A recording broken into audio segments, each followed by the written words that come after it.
제가 10년 전에 운동을 하겠다며 거금을 들여서 산악 자전거 한 대를 샀습니다. 출근도 자전거로 하고 주일 예배를 마치면 늦은 오후에 호서대 옆으로 해서 태도산 언덕을 넘고 유량고개를 넘어서 독립기념관까지 자전거로 타고 돌아오곤 했습니다. 아빠들은 자기가 좋아하는 것이 있으면 아들과 함께 하고 싶어 합니다. 그래서 제 큰아들의 마지막 어린이날 선물로 정말 거금 들여서 꽤 좋은 산악 자전거를 사줬습니다. 한 번은 교회 앞에 아산으로 넘어가는 그 언덕을 지나서 이렇게 대학으로 여기 있는 뭐 S대로 이렇게 지나가는 이렇게 코스를 잡아가지고 같이 라이딩을 갔어요. 그런데 출발하자마자 여기 앞에 있는 이 언덕을 넘지를 못하는 거예요. 체력이 너무 약해서요. 그래서 나중에 좀 더 힘이 생기면 그때 아빠랑 같이 또 자전거 타러 나오자라고 약속을 했습니다. 그 아들이 키도 저보다 훨씬 커졌고 힘도 세졌습니다. 이제 함께 자전거를 타고 나가야 되는데 상황이 여의치 않습니다. 저도 바쁘고 지도 바쁘고 전에 한 약속이 부담이 되기 시작했습니다. 그래서 이렇게 얘기를 했죠. 야, 너가 혹여 자전거를 타다가 넘어져서 손을 다치면 악기를 못 하잖아. 연습을 못 하잖아. 콩쿨이 얼마 남지 않았으니까 콩쿨 끝나고 그때 우리 자전거 타러 나가자. 예, 아빠. 그러다가 콩쿨도 다 지나갔는데 이제 대학 입시가 남았잖아. 야, 대학 입시가 끝나면은 그때 나가자. 근데 대학도 붙었어요. 학교 소식이 들려요. 그러면은 자전거를 타러 나가야 되는데 부담이 되는 거예요. 그래서 바뀌었어. 야, 너가 한국의 학교도 아니고 미국의 학교인데 영어를 이렇게 못해가지고 어떡하니? 영어를 조금 더 잘해지면은 그때 자전거를 타고 나가자. 며칠 전 제 아내가 몇 년째 집안 구석에 자리만 차지하고 있는 자전거를 보더니 이제 아들은 유학 가서 탈 일이 없는데 당근에 갖다 팔자라고 얘기를 하더라고요. 그래서 저는 팔면 안 된다고 그랬어요. 왜냐하면 내년에 아들이 방학 때 학기를 마치고 돌아오면은 그때 자전거를 같이 타기로 약속을 했거든요. 이런 우스운 상황이 우리 신앙생활에도 계속되고 있습니다. 많은 성도들이 하나님의 은혜를 받고 하나님의 마음에 합한 삶, 성령 충만한 삶으로 교회만 출석하는 교인이 아니라 그리스도의 대사로 예수 향기 나는 성도로 살아야 하는 사명이 있다는 것을 잘 압니다. 에베소서 4장 3절의 말씀처럼 서로를 용납하고 평안에 매는 줄로 성령이 하나 되게 하신 것을 힘써 지켜야 된다라는 것을 알고 있지만 서로를 용납하고 평안을 위해서 힘쓰는 것이 너무 부담스러워서 교회 공동체 안으로 들어오는 것을 꺼려하시는 분들이 계십니다. 어떻게 사는 것이 복된 삶이고 하나님께서 기뻐하시는 것이라는 것도 잘 압니다. 그런데 이런 삶을 살아내려면 지금까지 살던 대로가 아니라 변화가 필요한데 그것이 부담스러워서 다음으로 미루는 경우가 굉장히 많습니다. 신앙생활의 기본 바탕은 하나님의 은혜 안에 있는 것입니다. 은혜를 주시는 하나님께 감사하며 예배하는 것이고 우리의 구원자 되신 예수님을 닮아가는 것입니다. 구원을 주시는 하나님의 능력인 그 복음을 받아들인 삶이기 때문에 우리는 죽어가는 삶에서 다시 살아나는 삶을 선택하고 그 삶을 살아가고 있습니다. 신앙생활은 한마디로 정리하자면 죄로 죽었던 내가 다시 살아나는 과정이라고 할 수 있습니다. 죽었던 내가 살아나는 것이 너무나도 중요한 문제이기 때문에 사실 신앙생활에서 생명이 걸린 문제에는 부담을 느끼든 그렇지 않든 신경이 쓰이든 그렇지 않든 우리는 무조건 살아야 하는 것입니다. 지금 누군가 죽어가고 있는데 방법이 있다면 뭐 없어도 만들어서 살려내야지요. 우리 주변에 누군가가 죽어가고 있다면 당연히 살려내야지요. 그런데 그게 부담이 된다고? 그게 신경이 쓰인다고? 내가 좀 여력이 된다면, 상황이 좋아진다면 그때 돌아와서 네가 살아있으면 뭐 살려고, 죽었으면 별 수 없지. 지금 내가 목숨이 껄떡껄떡 넘어가고 있는데 내가 나중에 한번 살아볼까?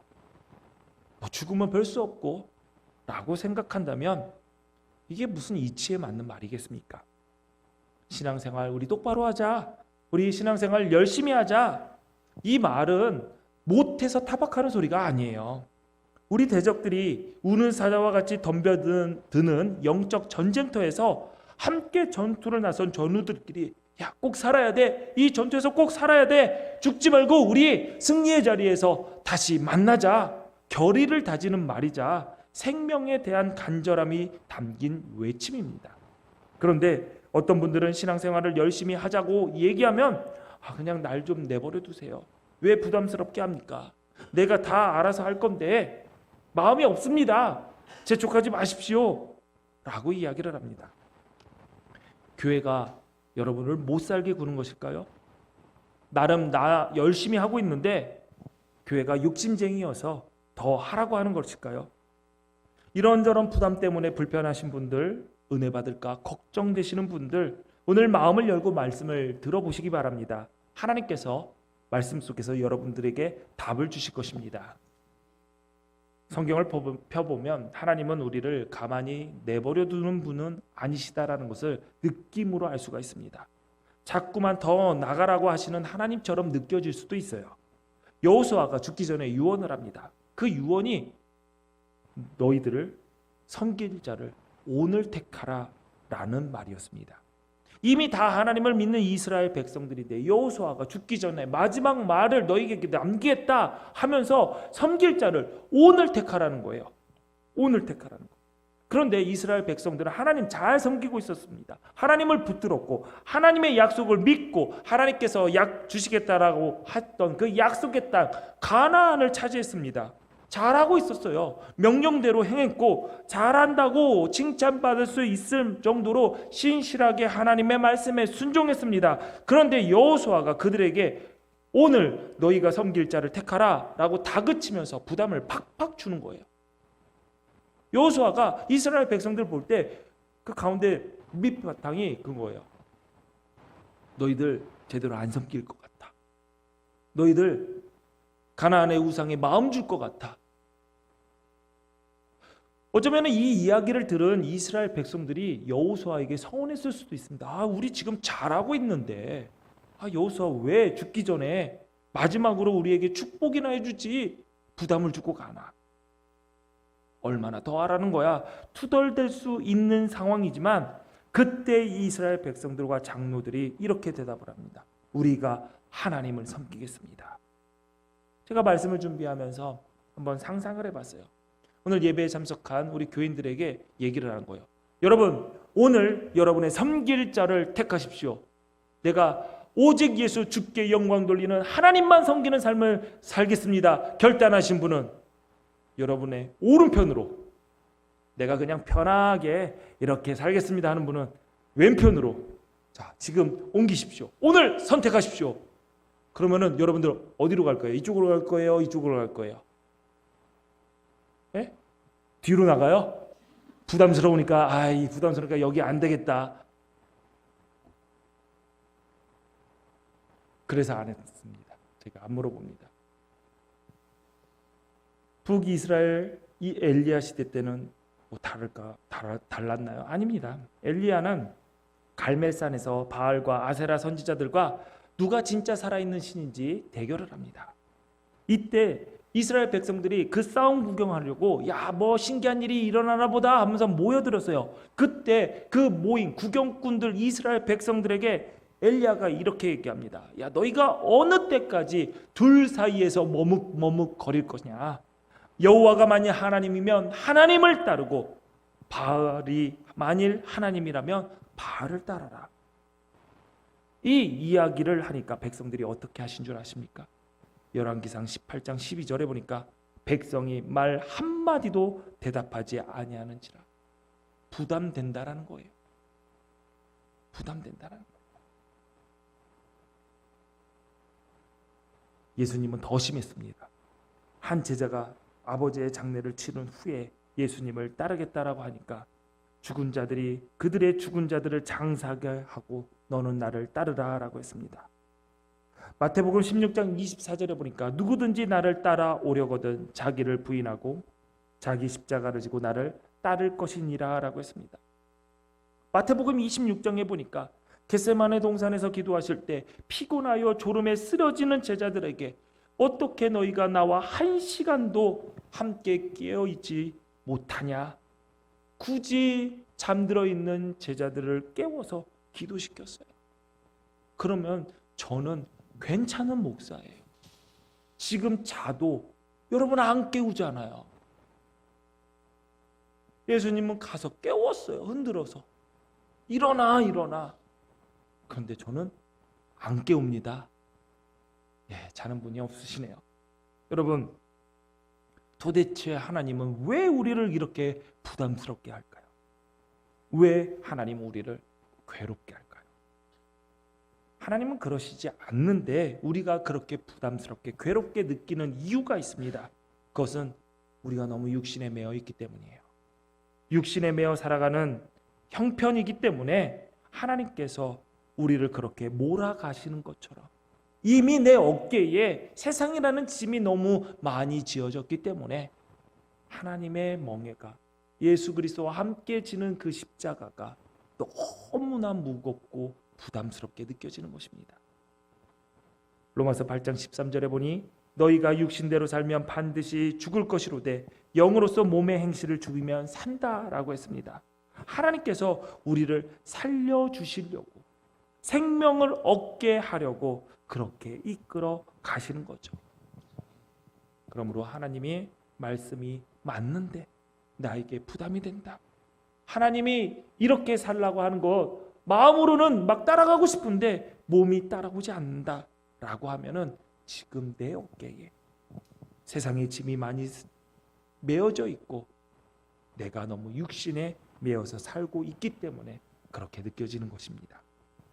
오늘 본문은 벨릭스 총독이 바울에게 복음을 듣는 장면입니다.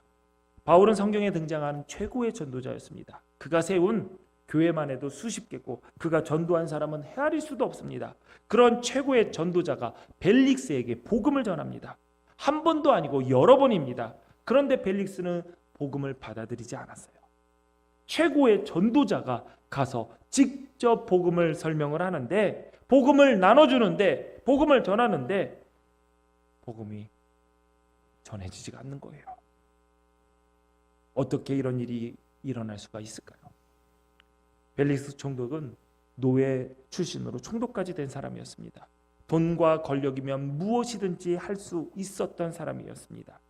역사가에 의하면 그는 통치 기간 동안 정말 많은 사람들을 죽였습니다. 자신의 뜻과 반하는 사람이라면 유대인들이 존경하는 랍비든 제사장이든 신경 안 쓰고 무자비하게 죽였습니다. 그런 사람이니 대제사장 아나니아가 특별히 찾아와서 이 바울이라는 사람을 좀 처리하게 좀 도와주세요 라고 했고, 유대법과 로마법에 정통한 변호사 더들로까지 와서 자기 앞에 조아려서 부탁을 하니 얼마나 기분이 좋았을까요? 이런 맛에 권력을 누리는 것이지, 권력 맛 참 달다 하면서 엄청 좋아했을 것입니다. 그러면 벨릭스가 어떻게 할까요? 대제사장과 유능한 변호사의 말을 들어서 바울을 죽였겠지요. 그게 당연한 일일 것입니다.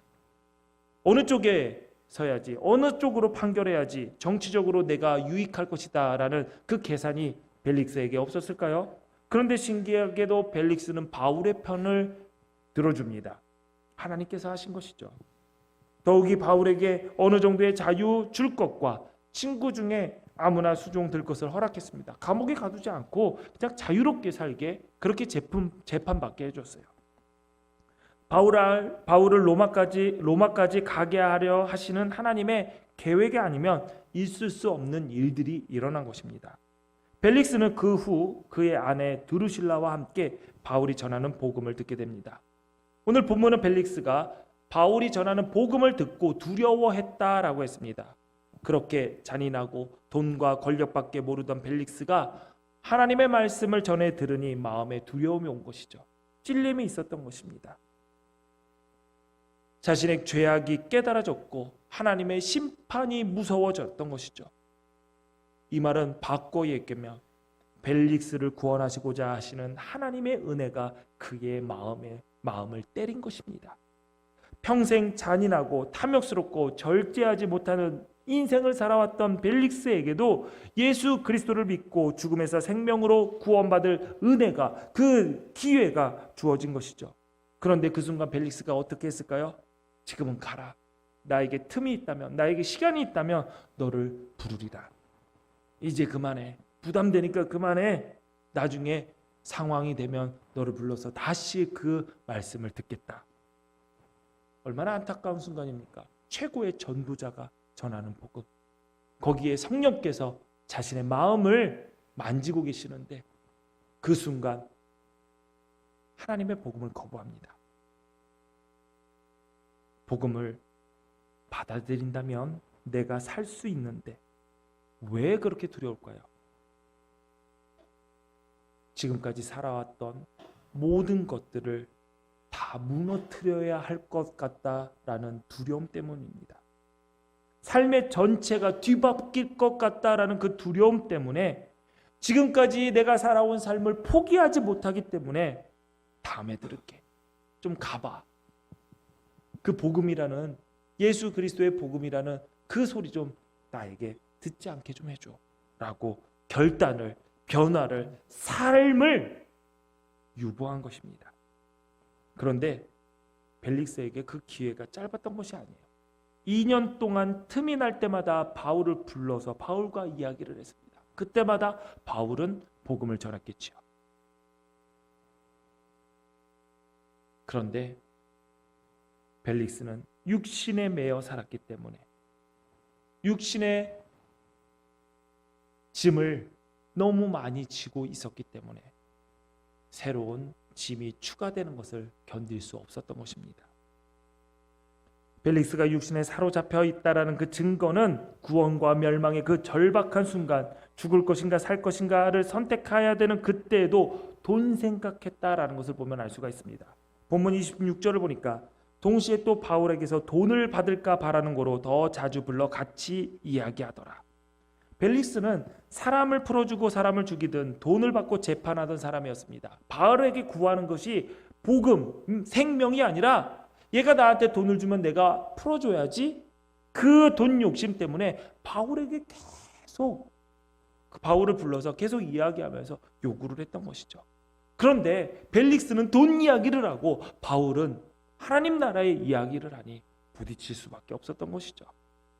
복음보다 돈을, 영원한 생명보다 물질을 더 큰 가치라고 생각하는데 아무리 자주 바울을 만나도 아무리 많이 복음을 들어도 무슨 소용이 있었겠습니까?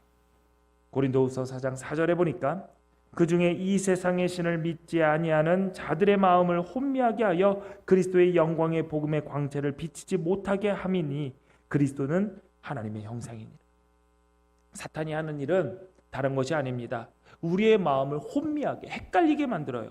그래서 영원한 것과 곧 사라져버릴 허탄한 것을 놓고 어느 게 더 이게 중요한 것이지 헷갈리게 만든다는 거죠. 너무 쉬운 문제도 어렵게 만듭니다. 그래서 뭐 하려고 하냐? 그리스도의 영광의 복음의 광채가 비치지 못하게 하고 그리스도를 보지 못함으로 하나님을 보지 못하게 만드는 것이 사탄이 하는 일이라는 거죠.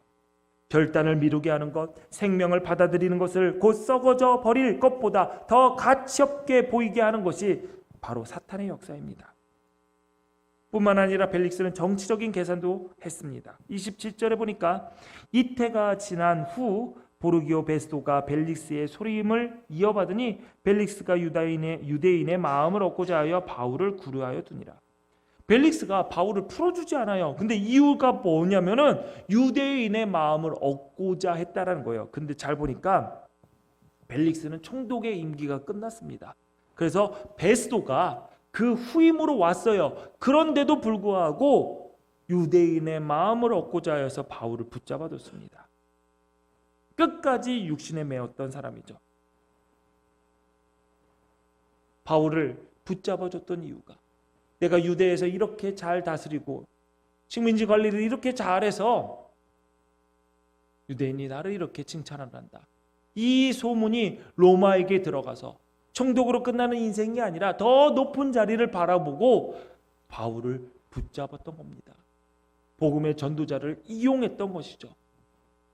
바울을 곁에 둬서 내가 하나님의 말씀을 듣겠다가 아니라 바울을 곁에 둬서 내가 더 세상의 높은 곳으로 올라가겠다라는 헛된 꿈을 꿨던 것입니다. 하나님의 구원의 초청을 부담스러워하고 육신대로 살았던 벨릭스는 결국 어떻게 됐을까요?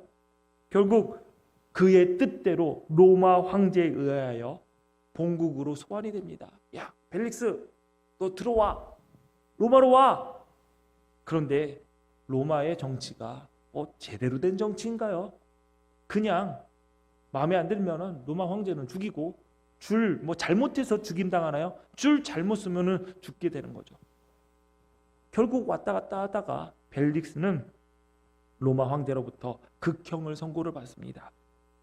그러나 죽임 당하지는 않고 나중에 겨우 목숨만 살게 되었다고 전해지게 됩니다. 노예 밑바닥에서부터 총독까지 높은 자리를 향해 올라갔지만 결국 그 자리로 돌아간 것이죠. 미루고 그렇게 미루고 영생을 미뤘던, 그래서 세상의 육신이 원했던 것을 붙잡으려 했던 그의 삶은 아무것도 남은 것이 없게 됩니다. 왜 예수를 믿고도 예수님의 놀라운 역사를 경험하지 못하는가? 예수를 믿고도 왜 나의 삶은 변화가 없는가? 하나님의 말씀이 구원의 진리임은 분명히 아는데 왜 나는 그 말씀을 듣는 것이 그렇게 부담될까? 예수를 믿는데 왜 예수를 따르는 것은 어려울까? 교회는 다니는데 교회에 속하여 교회의 지체로 생활하는 것은 그렇게 어려울까? 혹여나 하나님께서 나에게 예배 한 번 더 나오라고 할까봐, 기도 한 번 더 시킬까봐, 전도 좀 더 시키고 봉사도 더 하고 헌금 뜯어갈까봐 부담돼서 두려워하며 뒷걸음질 치고 계신 것이 아닙니까? 편하게 예수 믿고 싶다라는 마음이 내 마음속에 있다면 그만큼 나는 육신에 매여 있는 것입니다. 부담이라는 단어 오늘 설교 말씀 중에 굉장히 많이 나왔습니다. 질부자에 짐 담자입니다. 말 그대로 짐을 지는 것이 부담입니다. 나를 살리는 말씀이, 구원의 말씀, 복 있는 말씀이 짐처럼 느껴진다면 이미 내 어깨는 너무 많은 짐이 있기 때문이라는 거죠. 그런데 잘 생각해 보세요. 내가 지고 있는 그 세상의 짐이 나를 구원할 능력이 있는 건가? 아닙니다. 세상의 짐, 욕망의 짐, 엉뚱한 짐을 지고 있고 그것이 무거워 주님과 함께 지는 멍에를 내어줄 어깨가 없다면 이 얼마나 우매한 삶일까요? 성경은 주님의 부르심에 순종한 사람들의 기록으로 가득 차 있습니다. 75세라는 고령의 나이에 목적지도 없이 삶의 터전을 떠나는 아브라함을 생각해 보십시오. 산 위에 배를 짓는 노아를 생각해 보십시오. 돌멩이 몇 개만 들고 3m가 넘는 거인 골리앗 앞에 선 다윗을 생각해 보십시오. 훈련된 군사가 아니라 그냥 막 뽑은 300명의 병력으로 미디안의 대군과 전쟁을 치르러 나가는 기드온의 기분은 어땠을까요? 우리는 이런 믿음의 영웅의 이야기를 듣고 은혜를 받습니다. 왜냐하면 첫째, 내 얘기가 아니어서 은혜를 받는 거예요. 그런 어려움이 내 이야기가 아니잖아요. 두 번째는 결말을 알아요. 만약에 이게 내 이야기고 결과를 전혀 예측할 수 없는 상황이라면 우리는 당연히 힘들어요, 무서워요, 부담돼요, 너무 몰아치지 마세요 라고 할 것입니다.